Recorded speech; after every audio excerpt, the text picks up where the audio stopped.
सभी को मेरा नमस्कार। BSc second year organic chemistry के पहले लेक्चर में आप सभी विद्यार्थियों का हार्दिक स्वागत है। जैसा कि आप सभी को विदित है, कोविड-19 विश्वव्यापी महामारी जो है उसकी वजह से निरंतर मरीजों की संख्या बढ़ती जा रही है और इसी को ध्यान में रखते हुए जो सरकार का निर्देश है सामाजिक दूरी बनाए रखने का, उस निर्देश की पालना भी हमें करनी है और इसी की वजह से कॉलेज में क्लासेस होना अभी संभव नहीं हो पाएगा। तो जब तक हमारी क्लासेस नहीं होती हैं तब तक के लिए आयुक्तालय कॉलेज शिक्षा जयपुर का यह आदेश है कि आप जो भी विद्यार्थी राजकीय महाविद्यालय में अध्ययनरत हैं उनके लिए एक यूट्यूब चैनल बनाया जाए, एक व्हाट्सएप ग्रुप भी बनाया जाए जिनमें सभी विद्यार्थियों को जोड़ा जाए।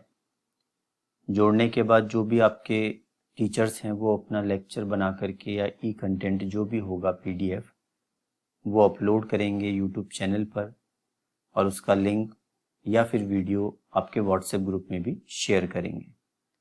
आपको वो वीडियो देखना है। देखने के बाद यदि आपको लगता है कि कोई प्रश्न पूछना है तो आप व्हाट्सएप ग्रुप में पूछ सकते हैं और यदि आपको कोई असाइनमेंट दिया जाता है तो आपको वो भी पूरा करके व्हाट्सएप ग्रुप में शेयर करना है। इसी के अतिरिक्त किसी भी तरह का कोई मैसेज आपको इस ग्रुप में नहीं करना है। तो चलिए शुरू करते हैं आज का हमारा लेक्चर। मेरा जो लेक्चर है वो आप ऑर्गेनिक केमिस्ट्री पर होगा बीएससी सेकेंड ईयर के लिए। तो एक बार हम शुरू करने से पहले सिलेबस देख लेते हैं कि आपने सिलेबस में क्या क्या है। आपकी जो फर्स्ट यूनिट है उसमें अल्कोहल, इपोक्साइड और फिनॉल है। सेकेंड यूनिट में आपके एल्डिहाइड और कीटोन है। थर्ड यूनिट जो है उसमें आपके कार्बोक्सिलिक एसिड और उसके व्युत्पन्न हैं। चौथी यूनिट में आपके नाइट्रोजन युक्त कार्बनिक यौगिक हैं, एरोमेटिक नाइट्रोजन यौगिक हैं और अंत में आपकी जो पांचवी यूनिट है उसमें है पॉलीन्यूक्लियर हाइड्रोकार्बन, जिसमें नैप्थलीन, फिनेंथ्रीन इस विषय में हम अध्ययन करेंगे। तो हम जो आज शुरू करने वाले हैं वो आपकी पहली यूनिट है अल्कोहल, फिनॉल और इपोक्साइड। तो आज का जो हमारा विषय रहेगा, आज का जो व्याख्यान है वो अल्कोहल और इपोक्साइड पे होगा। आज हम बहुत ज़्यादा डिटेल नहीं पढ़ने वाले, हम एक सामान्य जानकारी अल्कोहल की और अल्कोहल के प्रकार क्या क्या होते हैं उस विषय पर अध्ययन करेंगे कि आपके इर्द गिर्द अल्कोहल क्या आप देखते हैं आपके लैब में या फिर आप अपनी जो डेली लाइफ जीते हैं उसमें कहीं अल्कोहल आपकी नज़रों के सामने आता है। तो एक सामान्य जानकारी अल्कोहल की उसको पढ़ने से पहले हम ले लेते हैं। तो चलिए शुरू करते हैं हमारा लेक्चर। आज का जो लेक्चर है उसको हमने दो पार्ट्स में डिवाइड किया है। पहला है अल्कोहल की सामान्य जानकारी और दूसरा है अल्कोहल के प्रकार। सबसे पहला सवाल ये होता है कि अल्कोहल होता क्या है। अल्कोहल एक ऐसा कार्बनिक यौगिक है जिसमें कम से कम एक OH समूह हो। देखिए OH यानी हम कह सकते हैं कि अल्कोहल एक ऐसा कार्बनिक यौगिक है जिसके अंदर कम से कम एक हाइड्रोक्सी समूह होना चाहिए, OH समूह। अल्कोहल का उदाहरण लिखते हैं। सबसे सिंपल अल्कोहल जो है CH3OH, जिसको हम कहते हैं मिथेनॉल।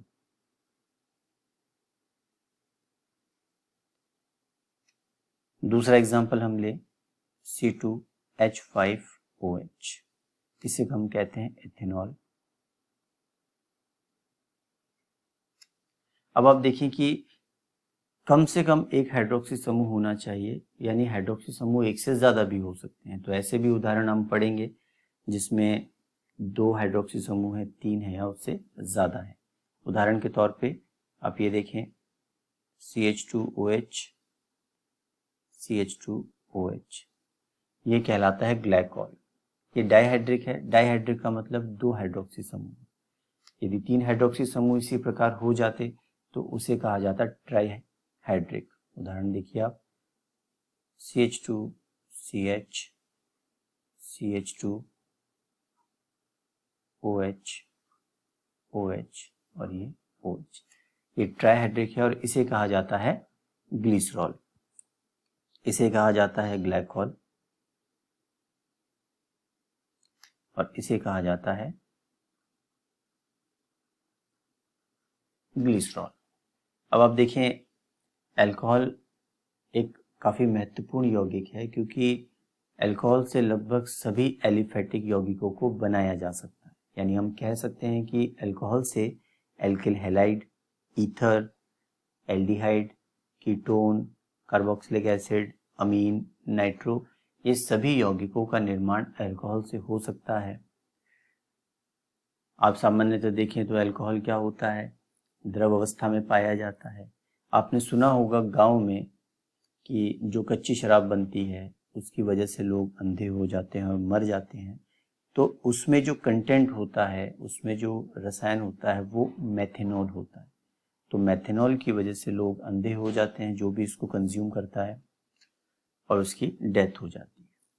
शहरों में बात करें तो जो दुकानें हैं जहाँ पे शराब बिकती है, जिसमें रम, विस्की या बियर कुछ भी है, उसमें जो अल्कोहल होता है वो होता है इथेनॉल।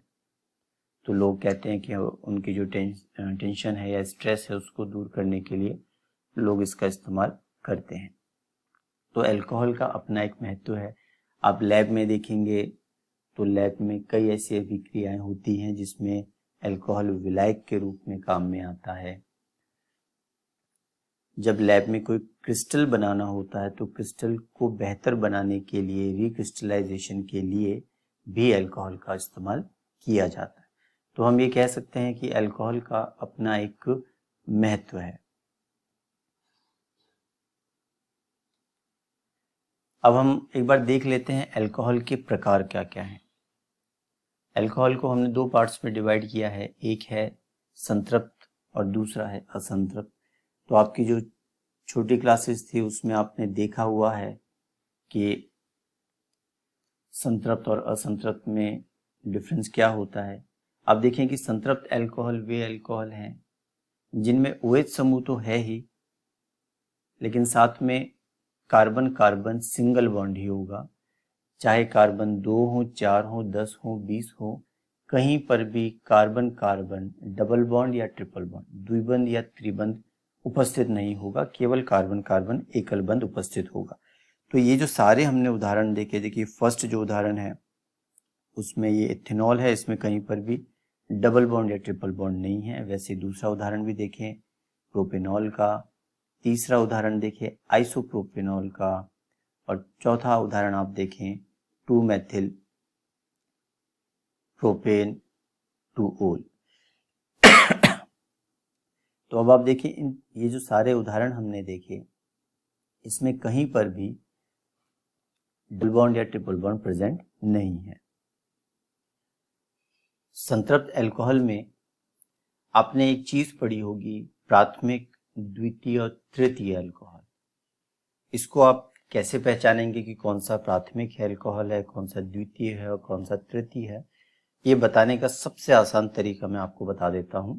अब देखिए, आप कभी भी कोई भी क्रियात्मक समूह है, जैसे हमने यहाँ पे देखा, तो यहाँ पे क्रियात्मक समूह कौन सा है? OH है। ये OH। आप क्या कीजिए, ये क्रियात्मक समूह OH जो है वो जिस कार्बन से जुड़ा हुआ है उस पे हम स्टार लगा देते हैं। तो ये OH इस कार्बन से जुड़ा हुआ है, ये OH की बात करें तो ये इस कार्बन से जुड़ा हुआ है, ये OH की बात करें तो ये इस कार्बन से जुड़ा हुआ है, और इस OH की बात करें तो ये इस कार्बन से जुड़ा हुआ है।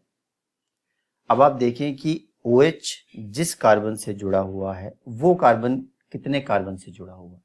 यदि वो 1 से जुड़ा हुआ है तो वो प्राथमिक कहलाएगा, 2 से जुड़ा हुआ है तो द्वितीय कहलाएगा, और 3 से जुड़ा हुआ है तो तृतीय कहलाएगा। अब आप देखें, फर्स्ट की अपन बात करते हैं। ये OH एक कार्बन, जिस कार्बन से जुड़ा है हमने उस पर स्टार लगा दिया, और ये कार्बन केवल एक कार्बन से जुड़ा हुआ है। इसका मतलब ये है प्राथमिक या फिर 1 डिग्री। दूसरे उदाहरण पे आते हैं हम। ये OH है, ये कितने कार्बन से जुड़ा हुआ है? इस कार्बन से जुड़ा हुआ है। अब ये स्टार वाला कार्बन कितने कार्बन से जुड़ा हुआ है? 1 से। अब कंफ्यूज नहीं होना है कि सर ये CH3 जुड़ा हुआ है, ये CH3 इस कार्बन से जुड़ा है। हमें केवल ये देखना है कि जिस पर हमने स्टार लगाया है वो कार्बन कितने कार्बन से जुड़ा है। तो आप देखेंगे कि वो कार्बन केवल एक कार्बन से जुड़ा हुआ है, तो ये भी होगा 1 डिग्री या फिर प्राइमरी या फिर प्राथमिक। अब तीसरा एग्जांपल देखिए, ये OH जिस कार्बन से जुड़ा था हमने उस पर स्टार लगाया और आपने देखा कि ये स्टार वाला कार्बन 2 कार्बन से जुड़ा हुआ है। इसका मतलब ये हुआ द्वितीय अल्कोहल। इसके बाद हम चौथा एग्जांपल देखें, ये OH जो था जिस कार्बन से जुड़ा हुआ है उस पर हमने स्टार लगाया और स्टार लगाने वाला जो कार्बन है, स्टार वाला कार्बन कितने कार्बन से जुड़ा हुआ है, 1, 2 और 3, ये 3 से जुड़ा हुआ है। तो ये कहलाएगा 3 डिग्री या फिर टर्शियरी या फिर तृतीय अल्कोहल। अब देखिए बहुत आसान सा तरीका मैंने आपको बताया। अगर अल्कोहल आपको ढूंढना है प्राइमरी, सेकेंडरी या टर्शियरी है, तो आप हाइड्रोक्सी जो है OH जिस कार्बन से जुड़ा हुआ है उस पर स्टार लगाइए और आप ये देखिए कि स्टार कार्बन कितने कार्बन से जुड़ा हुआ है। यदि 1 से है तो प्राथमिक है, 2 से है तो द्वितीय है और 3 से है तो तृतीय है। इस प्रकार से आप पहचान सकते हैं कि कौन सा अल्कोहल है। तो ये था संतृप्त अल्कोहल। अब हम चलते हैं असंतृप्त अल्कोहल। जैसा कि डेफिनेशन में आपको पता ही है, आपने पहले भी पढ़ा हुआ होगा कि अल्कोहल तो है तो OH समूह तो होगा ही, लेकिन पूरे कार्बनिक यौगिक में कहीं ना कहीं कार्बन कार्बन डबल बॉन्ड या कार्बन कार्बन ट्रिपल बॉन्ड भी प्रेजेंट होगा। उसको कहा जाता है आपके असंतृप्त अल्कोहल। इसका एक महत्वपूर्ण एग्जाम्पल है जो आपकी परीक्षा में भी पूछा गया है कि वाइनिल अल्कोहल का स्ट्रक्चर कैसा होता है। तो आप देख लें, ये होता है vinyl alcohol, CH2 double bond CHOH, इसको कहा जाता है वाइनिल अल्कोहल। और ये देखिए आप CH2 double bond CH CH2OH, इसमें भी कार्बन कार्बन डबल बॉन्ड है, तो ये असंतृप्त अल्कोहल का उदाहरण है। और हम ये कह सकते हैं कि इसका जो नाम है वो है एलिल अल्कोहल। तो आप ध्यान रखिए कि आपके एग्जाम में ये पूछा जा चुका है कि वाइनिल अल्कोहल और एलिल अल्कोहल का IUPAC नेम भी पूछा जा सकता है या फिर उसकी संरचना भी पूछी जा सकती है। तो एक शब्द आता है वो है समाव्यक्ता। आपने सुना होगा, समाव्यक्ता का मतलब है जब दो यौगिक जिनका अणुसूत्र बिल्कुल समान है लेकिन उनकी संरचना भिन्न भिन्न है, उनकी बॉन्डिंग अलग है, उसकी वजह से उनके गुण भी भिन्न होते हैं। तो अणुसूत्र समान लेकिन उनकी बॉन्डिंग अलग होने की वजह से उनके गुण भिन्न होते हैं, तो उनको कहा जाता है कि वे एक दूसरे के समावयव हैं और उस पूरी प्रक्रिया को कहा जाता है समाव्यक्ता। उदाहरण के तौर पे एक हम फॉर्मूला लिखते हैं C2H6O। अब इसमें देखें ये इथेनॉल भी हो सकता है और ये ईथर भी हो सकता है। अब देखिए कि ये इथेनॉल है, इसका मॉलिक्यूलर फॉर्मूला कार्बन 2 है, हाइड्रोजन 6 है और 1 ऑक्सीजन है, बिल्कुल सही है, इसके जैसा है। इसमें भी अगर आप ईथर को देखें तो आप देखेंगे कि कार्बन 2, हाइड्रोजन 6 और ऑक्सीजन 1, तो ये भी इसी मॉलिक्यूलर फॉर्मूले को फॉलो कर रहा है। यानी दोनों का मॉलिक्यूलर फॉर्मूला सेम है लेकिन दोनों के गुण भिन्न है, तो इसी को कहा जाता है समाव्यक्ता। तो कभी परीक्षा में पूछा भी जाता है कि अल्कोहल किसके साथ समाव्यक्ता या क्रियात्मक समूह समाव्यक्ता दर्शाता है, तो आप कहेंगे वो ईथर के साथ दर्शाता है, क्योंकि एक अल्कोहल हो गया और दूसरा हो गया ईथर। एक एग्जांपल और आप ले सकते हैं, CH2 ये है इपोक्साइड। इसका अगर हम मॉलिक्यूलर फॉर्मूला लिखें तो कार्बन देखिए 2 हैं, हाइड्रोजन 4 हैं और 1 ऑक्सीजन है। फिर हम लिखते हैं CH3CO और ये H, ये क्या है, एल्डिहाइड। इसका भी मॉलिक्यूलर फॉर्मूला देखिए तो देखिए कार्बन 2 है, बिल्कुल सही, हाइड्रोजन 4 हैं और ऑक्सीजन 1 है। तो आप देखें कि दोनों की दोनों मॉलिक्यूलर फॉर्मूला, दोनों के लिए मॉलिक्यूलर फॉर्मूला सेम है लेकिन दोनों की संरचना भिन्न है, इसकी वजह से दोनों के गुण भी भिन्न होंगे, तो इसी को समाव्यक्ता कहा जाता है। और ये कई प्रकार की होती है, तो हमने एक अल्कोहल का उदाहरण देकर के समाव्यक्ता भी आपको समझा दिया। इसके बाद आता है चलाव्यक्ता। इसको आप ध्यान रखें कि ये भी समाव्यक्ता का प्रकार है, जब कोई दो समावयव